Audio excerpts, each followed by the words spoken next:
নীলতিমিকে বলা হয় পৃথিবীর সবচেয়ে বড় স্তন্যপায়ী প্রাণী।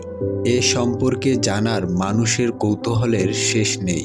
তাই এই ভিডিওতে আমরা জানতে চলেছি নীলতিমি সম্পর্কে। ভিডিওটি শুরু করার আগে আমাদের চ্যানেলটি সাবস্ক্রাইব করে আমাদের সাথে থাকুন। মহাসাগরে বিভিন্ন প্রকারের তিমির দেখা মেলে। কিলার তিমি, নীলতিমি, পাইলক তিমি, হামব্যাক তিমি, বেগুলার তিমি সহ আরও অনেক তিমির দেখা মেলে। তবে এর মধ্যে সবচেয়ে বড় তিমি হলো নীলতিমি। নাম নীলতিমি হলেও এর রং পুরোপুরি নীল নয়, অনেকটা ধূসর কালচে নীল রঙের মতো। তবে সমুদ্রের নিচে একে দেখতে নীল দেখায়। আটলান্টিক মহাসাগর, প্রশান্ত মহাসাগর ও ভারত মহাসাগর সহ সব মহাসাগরেই নীলতিমির দেখা মেলে। আগেই বলেছি, নীলতিমি পৃথিবীর সবচেয়ে বড় প্রাণী। সেটি আকারে এবং ওজনের দুদিক থেকেই। একটি প্রাপ্তবয়স্ক নীলতিমি লম্বায় প্রায় 100 ফুটের মতো হয়ে থাকে, যা এখন পর্যন্ত আবিষ্কৃত বড় ডাইনোসরের দ্বিগুণ। এর ওজন প্রায় 200 টন পর্যন্ত হয়ে থাকে, যা প্রায় 40টি হাতির ওজনের সমান। আর এর জিহ্বার ওজন প্রায় একটি বড় হাতির সমান। মজার ব্যাপার হলো, নীলতিমি জন্মের পর 6 মাসের মধ্যে প্রতিদিন 500 লিটার করে দুধ পান করে। অনেকেই বলে থাকি তিমি একটি মাছ, কিন্তু এটি ভুল ধারণা। মাছের কোনো বৈশিষ্ট্য তিমির মধ্যে বিদ্যমান নেই। নীলতিমি মাছের মতো অক্সিজেন নেয় না। তিমি মানুষের মতো অক্সিজেন নিলেও কিন্তু মানুষের মতো এত ঘন ঘন অক্সিজেন নেওয়ার প্রয়োজন পড়ে না তাদের। একটি নীলতিমি একবার শ্বাস নিলে প্রায় 30 মিনিট পর্যন্ত তা ধরে রাখতে সক্ষম।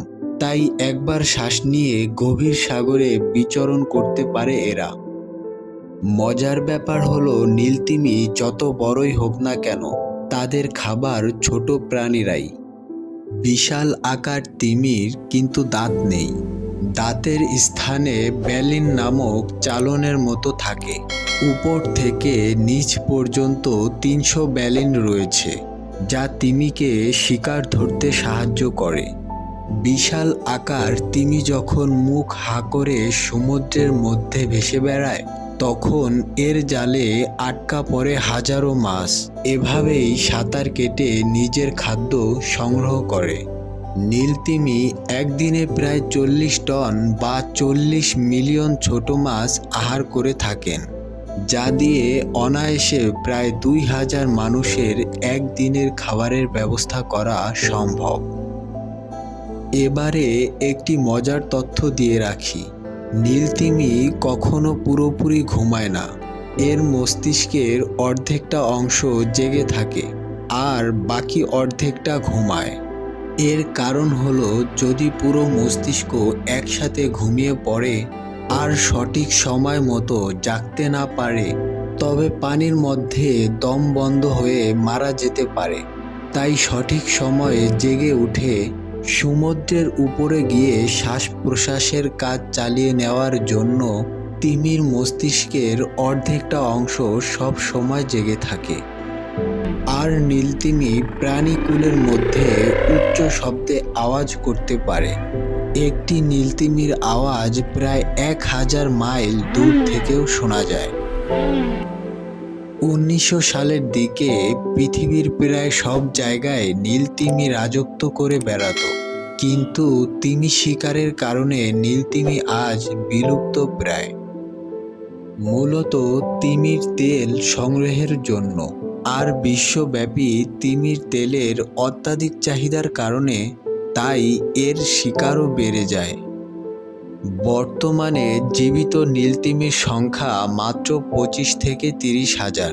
প্রাণী জগতে বিস্ময়কর জীবটির অস্তিত্ব আজ বিলুপ্তর পথে। আমাদের উচিত নৈতিক ও পরিবেশগত বিবেচনায় অবৈধ তিমি শিকার থেকে ফিরে আসা। তাহলে হয়তো একদিন আবারও পৃথিবীর জীববৈচিত্র্য নীলতিমি একটি স্থান করে নিতে পারে। আমাদের ভিডিও ভালো লাগলে অবশ্যই লাইক, কমেন্ট, সাবস্ক্রাইব করে আমাদের সাথে থাকবেন।